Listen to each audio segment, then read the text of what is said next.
the notion that the success of the workshop depends on the level of participation of the audience, of the attendee. So I don't want you to be shy to come up and try something if I ask you to or to volunteer to come up, I should say, to come up. We have two things.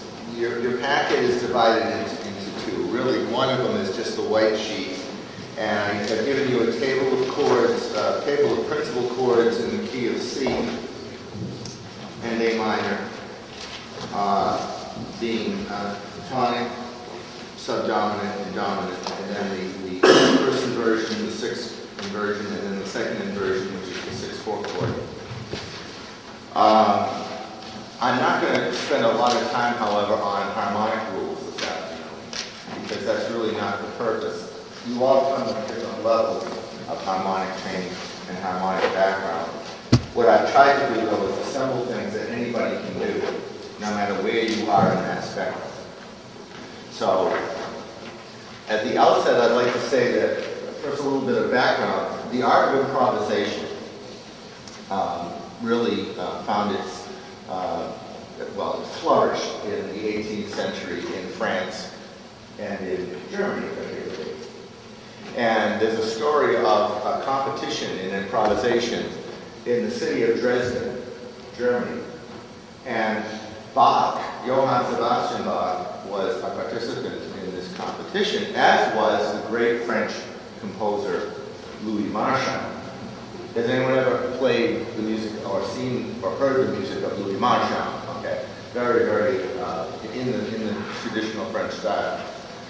This competition was held, and for some reason or another, either Marchand snuck into the church while Bach was practicing, or he happened to have occasion to be in the church when Bach was practicing. And he was considered probably the greatest improviser on the planet, on the known planet at the time. And after hearing Bach practicing, he caught the next stagecoach out of town. So that's just a little, I don't know if that's fact or fiction, but it's one of those great stories that come around. Our country, the United States, of course, is a product of the English tradition. And for whatever reason, the English have not been as prolific in the area of improvisation in those areas.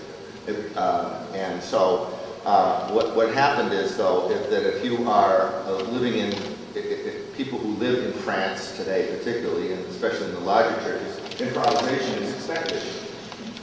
Okay, it's part of just assumed. And as well as in French Canada.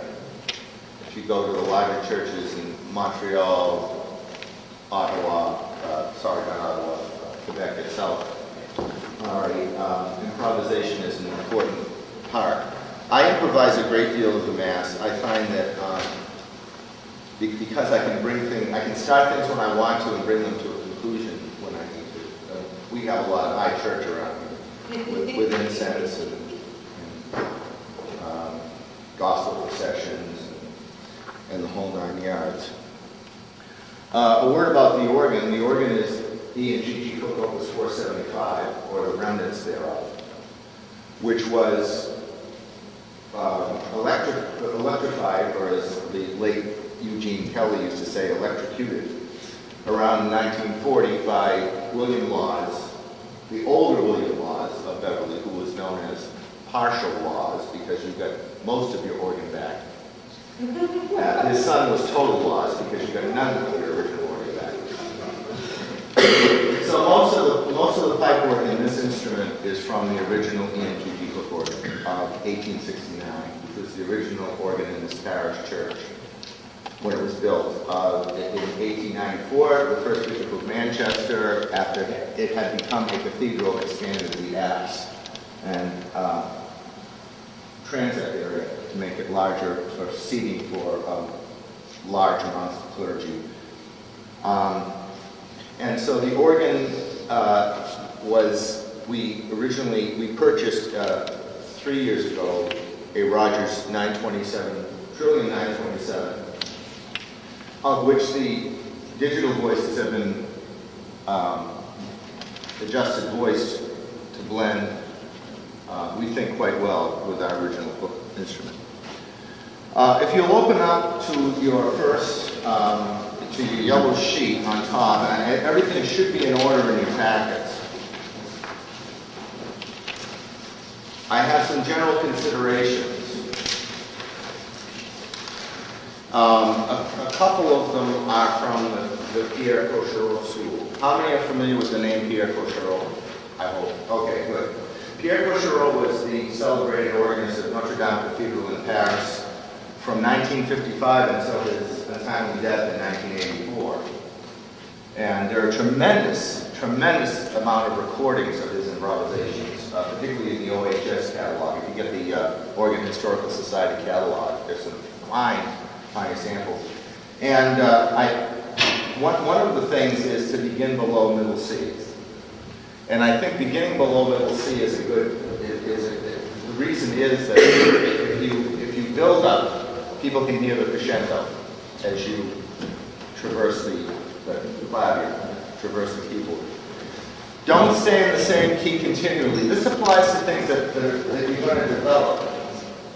If you have a longer piece that's more than, say, 16 bars, okay, if you're just improvising short samples, then that should be a consideration. Hi, Charlie. How are you? Fine, good. You want to make sure that people get a packet? All right. Thanks.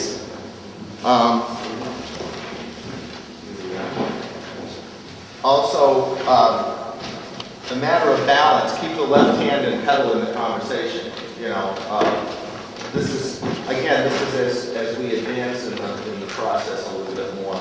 I'm going to improvise for you a little bit later toward the end of the session, and I would have you gather around the console at that time. And I think you see that I would try to emulate some of the things as examples that are on the sheet here. And the capital rule, I think, is to concentrate.